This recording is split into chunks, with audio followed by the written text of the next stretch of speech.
জনপ্রশাসন ঠিক নেই। যদি এগুলাকে ঠিক করা যায়, এখানে নির্বাচন কমিশন যদি ঠিক করতে পারে তাইলে আগামীতে নির্বাচন সম্ভব। দীর্ঘ বছর ধরে যে রাজনীতিটা চলে আসছে আমরা সেখান থেকে বের হতে চাই। আমি চাইবো আমার কক্সবাজারটা পুরা বিশ্বের পর্যটন ক্ষেত্রে রুট মডেল হোক। দরজায় কড়া নাড়ছে ত্রয়োদশ জাতীয় সংসদ নির্বাচন। আসন্ন এই নির্বাচনকে ঘিরে কি ভাবছেন তরুণেরা, সেটা জানার জন্য আমরা উপস্থিত হয়েছি কক্সবাজার ৩ আসনে। জানার চেষ্টা করব প্রথম ভোটার হিসেবে তাদের মনোভাব। আমরা কথা বলছি এই আসনে নানা শ্রেণী পেশার মানুষের সঙ্গে। একটা নির্বাচনী আমেজ যদি থাকে, সুষ্ঠু নিরপেক্ষ এবং সহিংস যদি রাজনীতি না হয়, তাহলে আমরা মনে করি তরুণরা ভোট দিতে কেন্দ্রে আসবে এবং এবারের ভোটের আমেজটা অনেক বেশি হাইপ থাকবে, যেহেতু অনেক দিন ধরে মানুষ ভোট দিতে পারে নাই। আমি মনে করি 90 থেকে 95% মানুষ ভোট কেন্দ্রে যাবে এবং উৎসবের মতো করে পালন করবে, যেন একটি ঈদ। একজন নেতা বা একজন প্রতিনিধির প্রথম গুণ হচ্ছে সততা। হ্যাঁ? তো তার মধ্যে যখন সততাটা কাজ করবে সে যেকোনো কাজ কঠিন হলেও তার জন্য একটা আত্মতৃপ্তির বিষয় থাকবে। তো আমি বলবো একদম সিম্পলি সে যাতে জনগণের পালস বুঝে, জনগণের আমরা বড় প্রজেক্টের দিকে না গিয়ে যদি ইমিডিয়েট যে প্রজেক্টটা আমাদের জন্য বেশি গুরুত্বপূর্ণ, এই জিনিসগুলোকে প্রায়োরিটি দিয়ে যখন মানুষের জন্য কাজ করবে, আমার মনে হয় না এর থেকে বড় কিছু। সততা আর হচ্ছে সৎ মেন্ডেটে চললেই এই। ২৪-এর গণ আন্দোলনকে কেন্দ্র করে যে ফ্যাসিস্ট আমলে যা দুর্নীতি হয়েছে, যে গত নির্বাচনগুলা কিন্তু আমরা দেখতে পাই যে আগামী নির্বাচনও সুষ্ঠু হবে না। কারণ আপনি আগামী নির্বাচন কেমনে সুষ্ঠু করবেন? কারণ হচ্ছে তরুণ ভোটার ছিল, তারা ভোট দিতে পারে নাই সঠিকভাবে। সুষ্ঠু নির্বাচন হয়নি। আগামীতেও হবে না। কারণ হচ্ছে আইন শৃঙ্খলা বাহিনী ঠিক নেই। এখানে জনপ্রশাসন ঠিক নেই। যদি এগুলাকে ঠিক করা যায়, এখানে নির্বাচন কমিশন যদি ঠিক করতে পারে তাইলে আগামীতে নির্বাচন সম্ভব এবং তারুণ্যের যে ভোটার যা আকাঙ্ক্ষা যে আগামীতে উৎফুল্ল একটি নির্বাচনকে কেন্দ্র করে ভোট দেওয়ার জন্য চিন্তা ভাবনা করছে, সেটি যদি সংস্কার করা যায়, সংবিধান চেঞ্জ করা যায় তাহলে আগামীতে সুষ্ঠু নির্বাচন সম্ভব। না হয় সম্ভব না। আমার এলাকার এমপি হোক বা জনপ্রতিনিধি হোক, ওনার কাছ থেকে আমার একটাই প্রত্যাশা, সেটা হচ্ছে উনি যেন জনপ্রতিনিধি মানে জনগণের প্রতিনিধি হয়ে কাজ করেন। জন আকাঙ্ক্ষাগুলো যেন উনি ফুটিয়ে তুলেন। বা এখানে পূর্বে বহু বছর ধরে বহু রকমের রাজনীতি এখানে হয়েছে। আমি চাইবো হচ্ছে আমার রাজনীতির ইয়াতে আমার গুরুত্বপূর্ণ অঞ্চলটাকে যেন রক্ষা করা হয়। আমার গুরুত্বপূর্ণ অঞ্চল রক্ষার্থে যারা কাজ করবে তাদের পক্ষে আমরা কাজ করব। আমার জনপ্রতিনিধির কাছে আমার একটাই আকাঙ্ক্ষা, সেটা হচ্ছে মানুষদের জন্য কাজ করবেন। আর তারা যেন তাদের পছন্দের প্রার্থী নির্বাচনে যেন ভুল না করেন। কোন দলের হয়ে যেন রাজনীতি না না করেন। কোন দলকানা কোন রাজনীতি যেন ওনারা না করেন। দীর্ঘ বছর ধরে যে রাজনীতিটা চলে আসছে আমরা সেখান থেকে বের হতে চাই। আমরা নতুনত্ব চাই, নতুন রাজনীতিবিদ চাই। তো সেই ক্ষেত্রে গিয়ে নিজেদের জন্য নিজেদের বাঁচাতে হয়তো এইভাবে রাজনীতি করে আসলে আমরা দলীয় রাজনীতিতে যদি প্রাধান্য দিই সেক্ষেত্রে হবে কি দল পরিবর্তন হবে, দলেরা ক্ষমতায় আসবে, ক্ষমতা থেকে চলে যাবে। দিন শেষে নেতা নেতা হয়ে থাকবে। জনতার নেতা আমরা পাই না। আমরা গণমানুষের আকাঙ্ক্ষায় গণমানুষের রাজনীতি করতে মানুষ আসুক, মানুষ মানুষকে বাছাই করুক মানুষের জন্য। এই গত ১৭ বছর আওয়ামী লীগের শাসনামলে ইন্ডিয়ার যে আধিপত্য অথবা ইন্ডিয়ার বাংলাদেশের প্রত্যেকটা রন্ধ্রে রন্ধ্রে ইন্ডিয়ার যে আপনার এক প্রকার নাক গলানো, সেটা থেকে যদি আমরা মানে ইন্ডিয়া লবি থেকে যদি আমরা বের হয়ে আসতে চাই, তাহলে আমার মতে বাংলাদেশে বর্তমানে পাকিস্তান এবং চায়নার সাথে একটা নিরাপত্তা চুক্তি করা উচিত। যেমনটা পাকিস্তান করেছে সৌদি আরবের সাথে, যে সেই নিরাপত্তা চুক্তি অনুযায়ী পাকিস্তানের উপর যদি কোনো ধরনের কোনো অন্য কোনো দেশে যদি হামলা হয়, তাহলে সৌদি আরব সেটা নিজ দেশের উপর হামলা ভেবে নেবে, হামলা হামলা বলে ধরে নিবে। তেমন একটা চুক্তি আমাদের চায়নার সাথেও করা উচিত, পাকিস্তানের সাথেও করা উচিত। কারণ ইন্ডিয়ার সাথে আমাদের সম্পর্ক যেটা, সেটা হওয়া উচিত সমানে সমানে। যেমনটা প্রতিবেশী একটা দেশের সাথে আমাদের থাকা উচিত। এমন হওয়া উচিত না যেটা গোলাম এবং প্রভুর মধ্যে সম্পর্কটা থাকে। গত ১৭ বছর আমরা এই সম্পর্কটা দেখতে পেয়েছিলাম যে বাংলাদেশ এক প্রকার গোলামের মতো ব্যবহৃত হচ্ছে এবং ইন্ডিয়া প্রভুর মতো তাকে শাসন করার চেষ্টা করছে।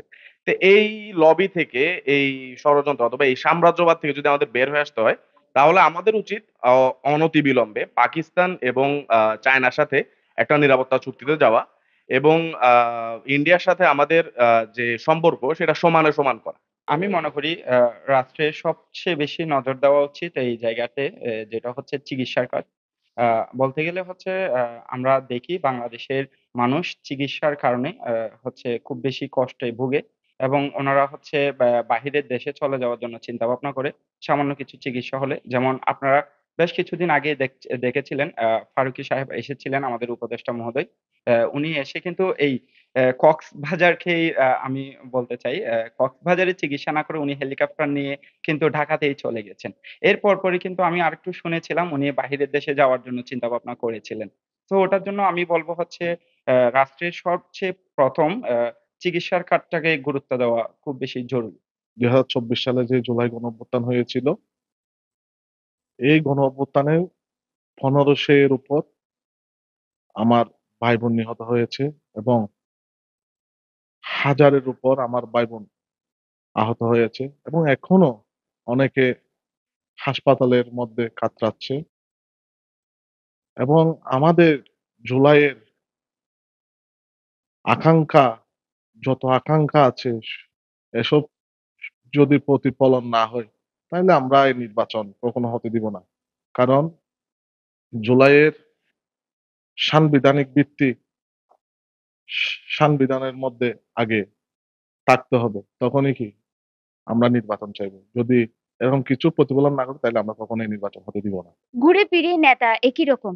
একই রকম, এখানে কোনো পরিবর্তন নাই। দিন শেষে হচ্ছে আমরা ওই রাজনীতি চলতে থাকে, মানুষ পরিবর্তন হতে থাকে, ক্ষমতা পরিবর্তন হতে থাকে। আমরা এই যে জনতার যে পরিবর্তন, জনতার যে আকাঙ্খা এগুলো কখনো পূরণ হয় না বা এই জিনিসগুলা থেকে আমরা অনেকটা দূরে সরে যাই। আমরা আমাদের দাবি তুলে ধরতে পারি না। কিন্তু আমরা নেতা বানানোর সময় কখনো খেয়াল করি না যে আসলে আমাদের কাদেরকে নেতা বানানো দরকার। কাদেরকে আসলে নেতৃত্ব দেওয়া দরকার। আমরা কি করি চিরায়ত রাজনৈতিক পরিবার থেকে হচ্ছে আমরা নেতা নির্বাচন করি। দিন শেষে তারাই ফুলে ফেঁপে কলাগাছ হয়। বাকি কারোর খবর থাকে না। সেক্ষেত্রে অবশ্যই আমি আমার ভোট কখনোই কারোর, যেহেতু আমি ১ম ভোটার, আমার নিজস্ব একটা অভিব্যক্তি আছে। আমি কারোর কথায় প্ররোচিত হয়ে ভোট দেব না। কারোর কথা শুনে না অথবা আমি আমার ভোট অন্য জায়গায় অন্যায় জায়গায় দিব। এরকমটা হবে না। অন্তর্বর্তী সরকারের সফলতা বলতে ফেব্রুয়ারি মাসে যদি নির্বাচন দেয়া হয়, এই সরকারের বড় সফলতা। আর ব্যর্থতা বলতে সরকারের নির্দিষ্ট টাইমের মধ্যে ফেব্রুয়ারির মধ্যে যদি নির্বাচন দিতে যদি ব্যর্থ হয়, তাহলে দেশের পরিস্থিতি খুব খারাপ হবে। আওয়ামী লীগ দূষররা এদেশের পরিস্থিতি খারাপ করে ফেলবে। সরকারের বড় ব্যর্থতা হিসাবে পরিচয় দেবে।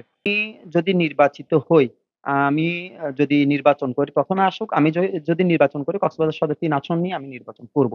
আর আমি সর্বপ্রথম যেটা চিন্তা করব এটা হচ্ছে আমার পর্যটন খাত। আ এরপরে ২য় হবে আমার কক্সবাজারের সৌন্দর্যবর্ধন এবং কক্সবাজারের যুব সমাজ নিয়ে আমি কাজ করে যাব। বিশেষ করে পর্যটন খাতের কথা কেন বললাম? কক্সবাজার একটা ইন্টারন্যাশনাল সিটি। এটা হয়তো আপনারা সবাই জানেন যে বিশ্বের বিভিন্ন লোক কক্সবাজারে বেড়াতে আসেন এবং কক্সবাজারে বিভিন্ন রকমের হোটেল-মোটেল জোন আছে। এই হোটেল-মোটেল জোনগুলোতে এখনো পর্যন্ত আমার জানা মতে অল্প গুটি কয়েক কক্সবাজারের স্থানীয় ছেলেরা চাকরি পেয়েছে। আমরা কক্সবাজার যারা বেড়াতে আসি বেশিরভাগই মানুষ নিজের মাইন্ডটাকে রিফ্রেশ করতে আসে। এখানে আসলে দেখা যায় বিভিন্ন রকমের ফুচকা বিভিন্ন রকমের দোকানগুলো পথের মধ্যে পড়ে আছে। আমি চাইবো সবগুলোকে একটা শৃঙ্খলার মধ্যে নিয়ে আসতে। আমি চাইবো আমি কোনো দেশের উপমা দিয়ে বা কোনো দেশকে আমি টেনে আনবো না। আমি চাইবো আমার কক্সবাজারটা পুরা বিশ্বের পর্যটন ক্ষেত্রে রোল মডেল হোক। আর বিশেষ করে কক্সবাজারের যানজট এবং কক্সবাজারের সদর হাসপাতাল বিভিন্ন বিষয় আছে। আসলে সময় সংক্ষিপ্ত। আপনাদের আমি সবগুলোই আ ও আমার কথার মধ্যে নিয়ে আসা সম্ভব না।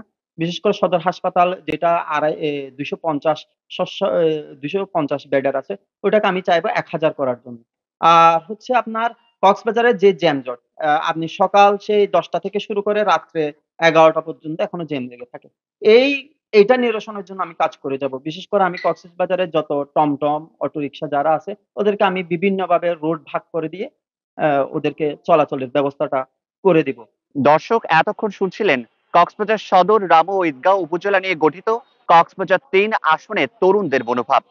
তাদের এই মূল্যায়ন রাষ্ট্র গঠনে সহায়ক হবে এই প্রত্যাশায় আসিফুজ্জামান সাচিন, এনটিভি অনলাইন, কক্সবাজার।